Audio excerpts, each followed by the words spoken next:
Karuvannur bank തട്ടിപ്പുമായി ബന്ധപ്പെട്ട് മന്ത്രി പി രാജീവിന് എൻഫോഴ്സ്മെന്റ് ഡയറക്ടറേറ്റ് നോട്ടീസ് നൽകിയേക്കും. നിയമവിരുദ്ധമായ വായ്പകൾ അനുവദിക്കാൻ പി രാജീവിന്റെ സമ്മർദ്ദമുണ്ടായെന്ന് ഇഡി ഹൈക്കോടതിയെ അറിയിച്ചിരുന്നു. ബാങ്കിന്റെ മുൻ സെക്രട്ടറി സുനിൽകുമാറാണ് രാജീവിനെതിരെ മൊഴി നൽകിയത്. കരുവന്നൂർ ബാങ്കിൽ നിയമവിരുദ്ധ വായ്പകൾ അനുവദിക്കാൻ പി രാജീവ് ഉൾപ്പെടെയുള്ള നേതാക്കൾ സമ്മർദ്ദം ചെലുത്തിയെന്നാണ് സുനിൽകുമാറിന്റെ മൊഴിയിൽ പറയുന്നത്. CPM ലോക്കൽ ഏരിയ കമ്മിറ്റികളുടെ പേരിൽ ഒട്ടേറെ ബാങ്കുകളിൽ രഹസ്യ അക്കൗണ്ടിലൂടെ ബാങ്കിൽ പണം നിക്ഷേപിച്ചതായും ഇഡി കോടതിയെ അറിയിച്ചിട്ടുണ്ട്. എറണാകുളം ജില്ലാ സെക്രട്ടറി ആയപ്പോഴാണ് പി രാജീവ് സമ്മർദ്ദം ചെലുത്തിയതെന്നാണ് മൊഴി. എന്നാൽ ആരോപണങ്ങൾ പി രാജീവ് തള്ളി.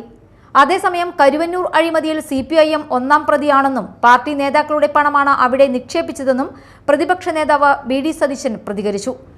കരുവന്നൂരിൽ കോടികളുടെ അഴിമതിയാണ് നടന്നിരിക്കുന്നത്. ആ അഴിമതിയിൽ ഒന്നാം പ്രതി CPM ആണ്. ഒന്നാം പ്രതി CPM നേതാക്കന്മാരാണ് അവിടെ പണം പാർക്ക് ചെയ്തിട്ടുള്ളത്. അവർ നടത്തിയ അഴിമതിയുടെ പണമാണ് അവിടെ ചെയ്തിട്ടുള്ളത്. മന്ത്രി പി രാജീവ് അദ്ദേഹം ന്യായീകരിക്കാൻ ശ്രമിക്കുകയാണ്. അദ്ദേഹത്തിനെതിരായിട്ട് ബാങ്കിന്റെ സെക്രട്ടറി ആയിരുന്ന ഒരാൾ കൊടുത്തിരിക്കുന്ന മൊഴിയാണ് അനാവശ്യമായി സ്വാധീനിച്ച് തെറ്റായ ഒരു ലോൺ കൊടുക്കാൻ ശ്രമിച്ചു എന്നുള്ളതാണ്. മന്ത്രി പി രാജീവ് ന്യായീകരിക്കാൻ ശ്രമിക്കുന്നു. വിഷയത്തിൽ മന്ത്രിയും നേതാക്കളും ഉത്തരം പറയണമെന്നും BD സതീശൻ ആവശ്യപ്പെട്ടു. പി രാജീവ് മൗനം വെടിയണമെന്ന് V മുരളീധരൻ പറഞ്ഞു. Media time, Kochi.